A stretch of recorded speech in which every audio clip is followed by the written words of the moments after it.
الحمد لله نحمده ونستعينه ونستغفره ونؤمن به ونتوكل عليه ونعوذ بالله من شرور أنفسنا ومن سيئات أعمالنا من يهده الله فلا مضل له ومن يضلل فلن تجد له وليا مرشدا وأشهد أن لا إله إلا الله وحده لا شريك له وأشهد أن سيدنا وسندنا وحبيبنا وشفيعنا ومولانا ونبينا محمدا عبده ورسوله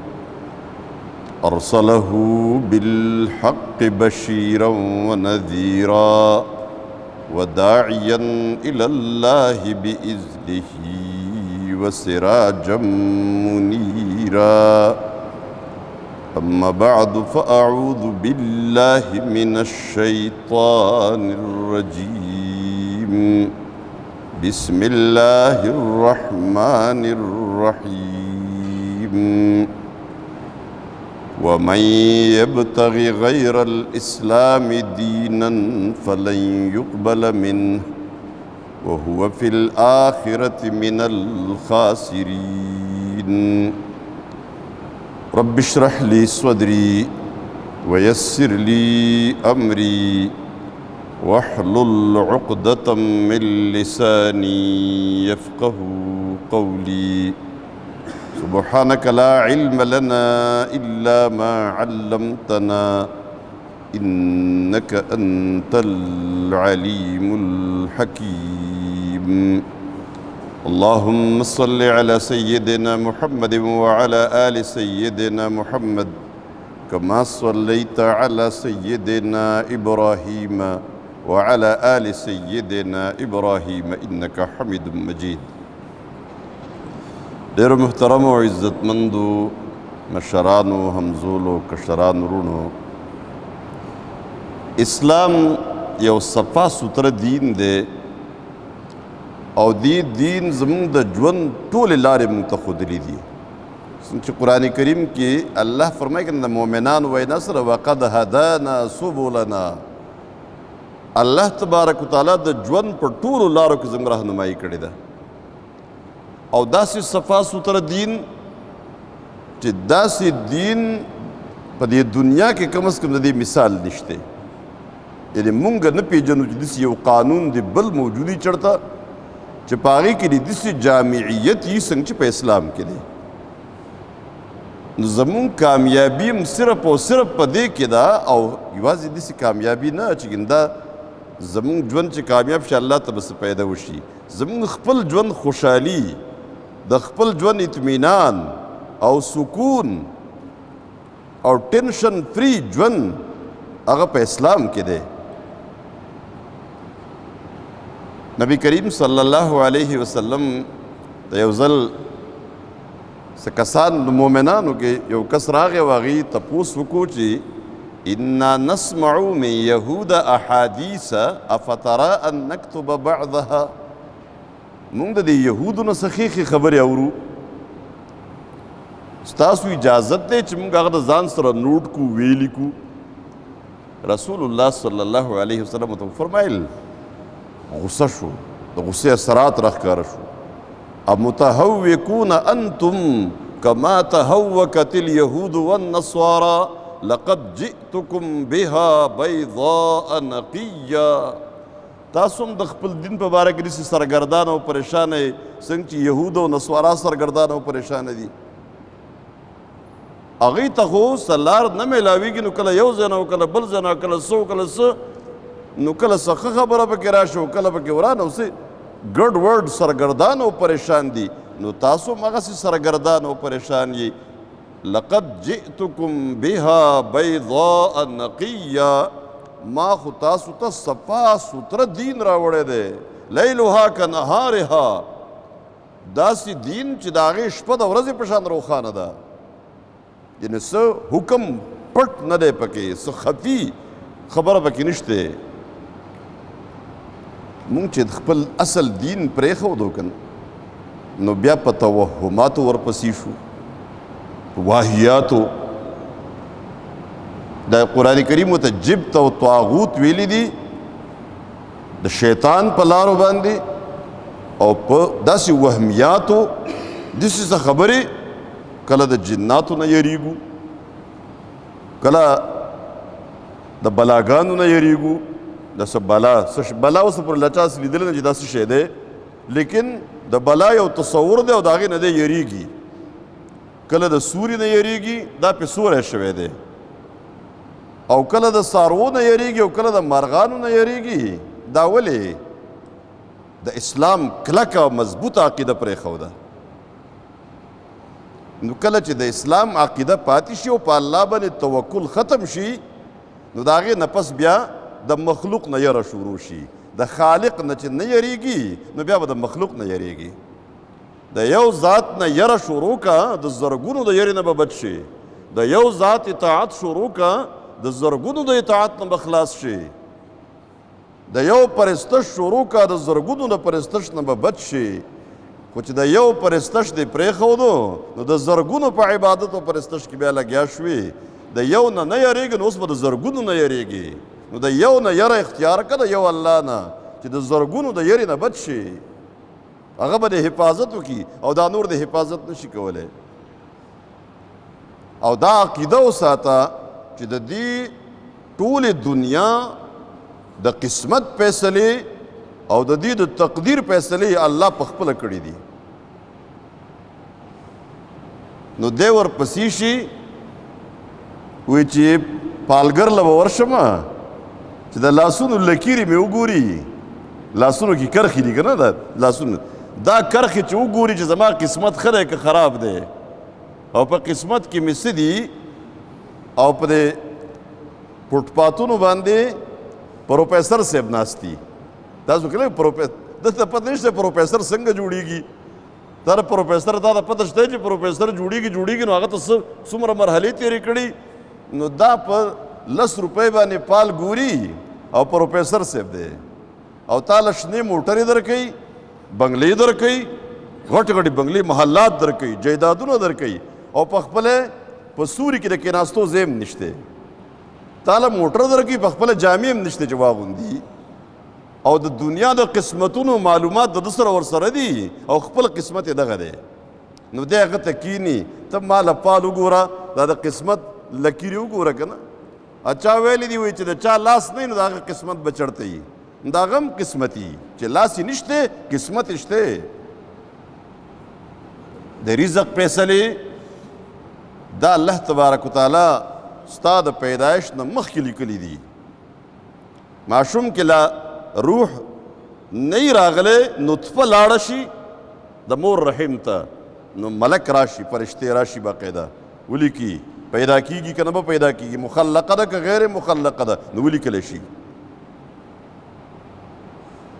که حکم وشي نه به پیدا کیږي، بارې وغورځوي. او چې حکم وشي پیدا کیږي به تی انسان به تی پیدا کیږي، نو هلته یې وساتي.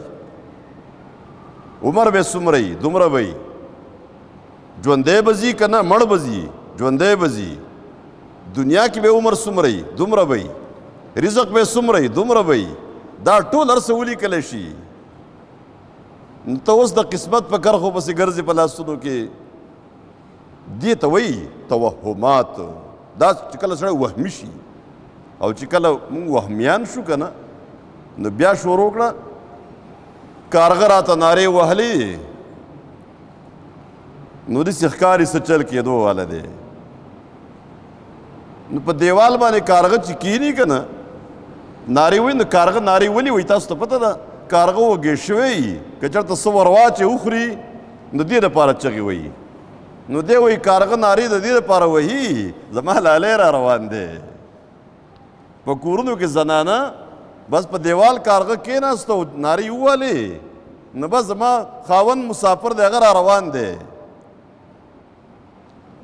نو کارغه خو روزانه نارې وهي که نه، نو یو ورځ خو به خاوند راځي که نه. نو نن واقع کارغه نارې وهلې وې او ما ویلي و چې را روان دی.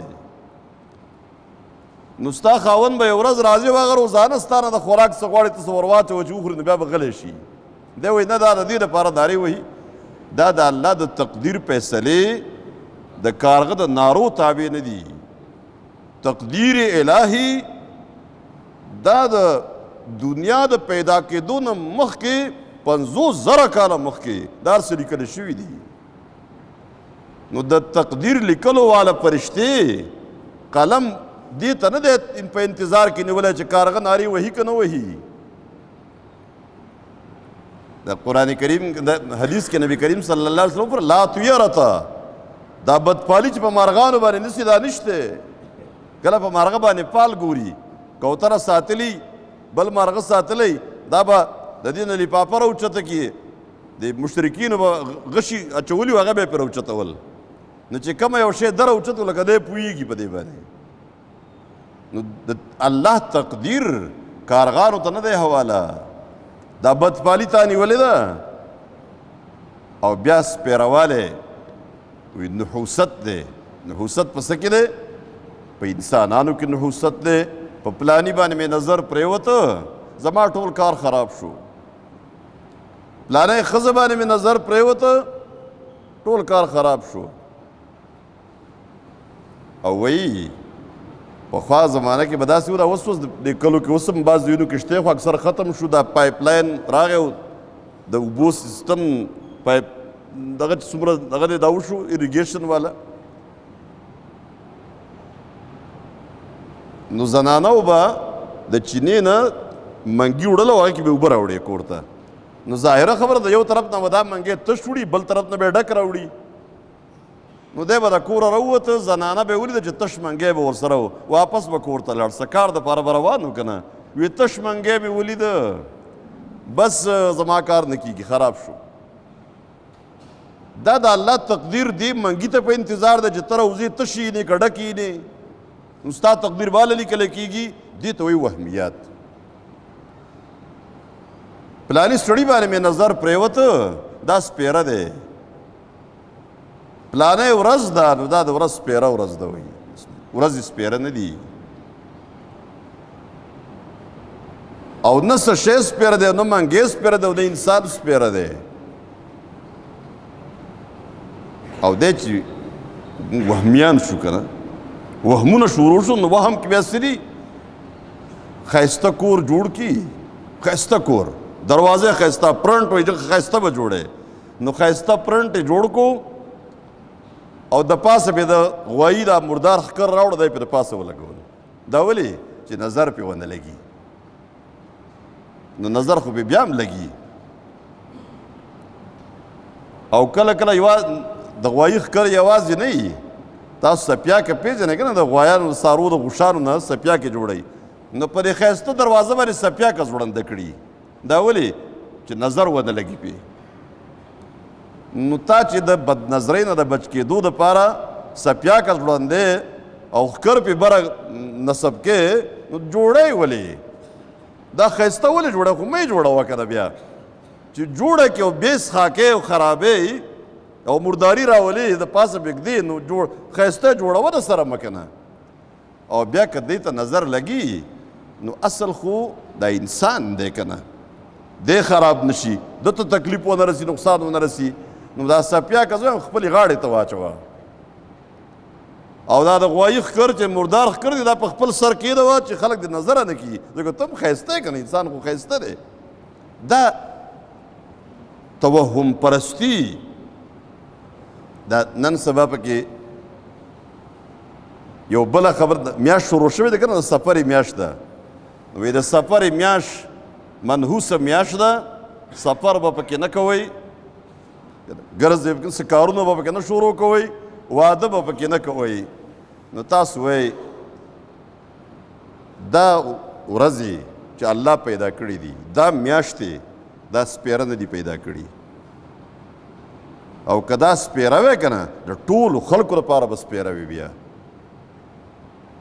تاسو څه اندازه ولګوئ، تاریخ واقعات که نه، خپل ځان نه، تاریخ واقعات.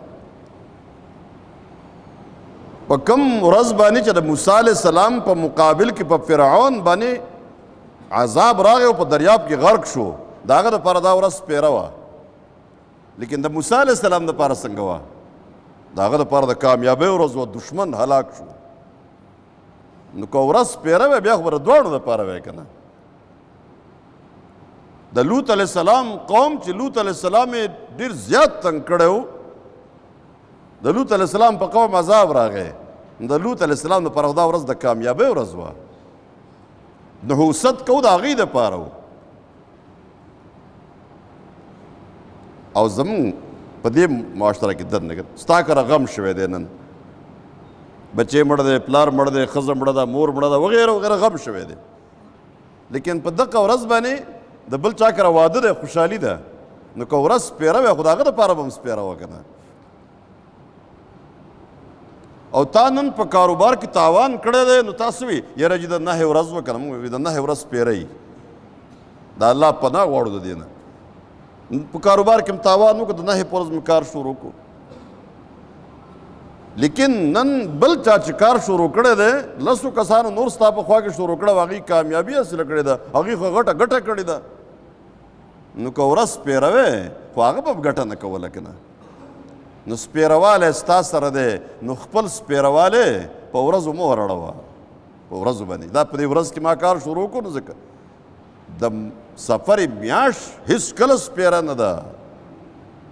او په دې کې وایي چې واده کول ښه نه دي، بیا بچی خراب پیدا کیږي. وادم د سپېروالي نښه ده. تاسو ته پته ده مشهور خبره دا ده، یعنې ثقه روایت دا دی چې په دې سفر په میاشت کې د حضرت علي رضی الله تعالی عنه د حضرت فاطمه رضی الله تعالی عنها سره نکاح شوی و. د دې نه ښه واده، د دې نه ښه رشته بله کومه کیدی شي. هم په دې سفر په میاشت کې واده شوی د حضرت علي او د فاطمه رضی الله تعالی عنهما، او اولاد څوک پیدا شوی؟ اولاد ښه نه پیدا کیږي، نو حسن حسین رضی الله تعالی عنهما پیدا شوي دي. د دې نه ښه اولاد شته په دنیا کې. او یو روایت دام دی د نبی کریم صلی الله علیه وسلم د حضرت زینب رضی الله تعالی عنها سره نکاح د سفر په میاشت کې شوی دی. دې کله وایي د سفر په میاشت کې نه دی ښه، کله وایي د دوه اخترونو په میاشت کې نه دی ښه. بې شماره توهمات، بې شماره وهمونه. د دې وجې نه د دې وهمیاتو نه ځان ازادول دي. نه د سفر میاشت، نه د سفر په میاشت کې واده، نه د سفر په میاشت کې کاروبار شروع کول، هیڅ شی د ورځو سره د سپېروالي سره تعلق نه ساتي. زموږ په دې علاقو کې به پخوا مو اوس هم څه خلکو پخواني مشران زنانه خصوصا د ګیدړانو کې یو قسم دی د شپې چغې وایي. نو هغه په دې غرونو کې چې په هغه پورې غر کې چغې وایي، نو مونږ ته یې خوله مخامخ وي، ځکه غر ته خو نه خوله کوي، خو دې بل طرف ته خوله کوي که نه.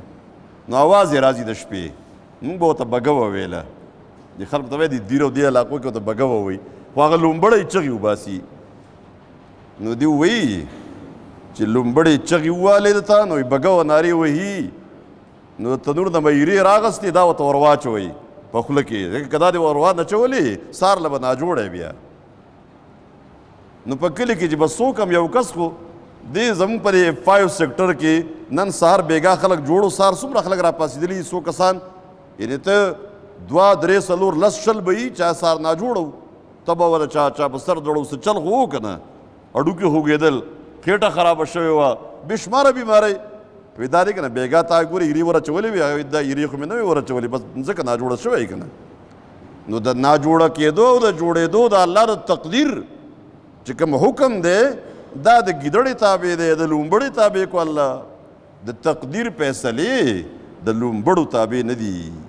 بیماری، صحت، ترقی، کاروبار، واده، اولاد دا د دې تابع نه دي. او بیا زموږ کلچر جوړ شو، نو څه به کوو؟ ډمتوب به کوو. تاسو اورېدلي دي بله ورځ 23 تاریخ غالبا وی چې پښتون کلچر ډے مناوه. نو پښتون کلچر ډے چې مناوه، اول خدا د کوم ځای نه تا راوړه؟ د پښتون تهذیب معلوم دی که نه؟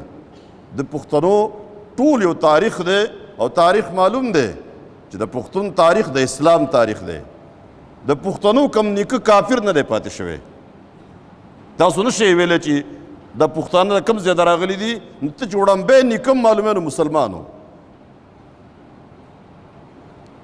نو زمون کلچر او زمون ثقافت خو منځ دی، جماعت دی، عبادت دی د الله، جهاد دی. د پښتنو تاریخ په کشمیر کې وګوره، پښتنو په افغانستان کې جهاد کړو د روس غونې سوپر پاور د سپریم پاور به ځان ته وي په دوو بر اعظمونو باندې مشتمل چې د دنیا په نقشه باندې د یو ایس ایس آر دا چې کوم نوم و دا دومره لوی نوم چا به غټ غټ لیکلی و لرې لرې پورې ځکه چې هغه یو جملې په کنټرول کې نه راوسته. هغه ملک نن د دنیا په نقشه کې اډوشتی نه. د پښتون کلچر دا دی، جهاد دی، خپل وطن یې آزاد کړی. همدې افغانانو او دې پښتنو انګریز له په دې علاقه کې شکست ورکړی دی. برطانیې والا وروسته مشوره ورکړې وې ته چې ګوره افغانستان ته تلې او حمله دې کوله زموږ نه به لږ تپوس وکړی و که نه، موږ مشوره درکړې وې ځان ساته تباه کېږي. نو د پښتون کلچر خدا دی. نو دیو د پښتون د کلچر دپاره پښتون کلچر ډی مناور نو ډول یې راغستی دی او ګډا ډانس بې حیایي بې شرمي. پښتون خو ډم نه و او چې څو ډمان راوچت شوي د هغه کلچر ډی مناوئ چې ټول پښتانه لکه ډمان وو. د الله پناه غواړو د دې نه، د الله خاطر وکئ. دې قوم ته ډم مه وایئ. دا د دې کلچر دین دی، جماعت دی، مدرسه ده، علم دی، قرآن دی، حدیث دی، جهاد دی، د غیرت او د بهادرۍ کارونه دي. د پښتون کلچر میلمستیا ده چې ټوله دنیا ورته حیرانه ده. ته دا ولې نه یادې چې په دنیا کې دې څه نوم وشي نو ډمتوب خو ستا نه په برطانیه کې ښه کېږي. دې کلچر کې خو ته امتیازي شان نشي حاصلولی. دا کلچر په امریکا کې ډېر دی، دا په جاپان کې ډېر دی. ستا سره دومره نه څومره چلته دی. هغه خپل کمال وښایه، کم کمال باندې چې ته واقعي کمالي ښکاري. الله دې زموږ د دې نه حفاظت وکړي. اقول قولي هذا واستغفر الله لي ولكم وللسائر.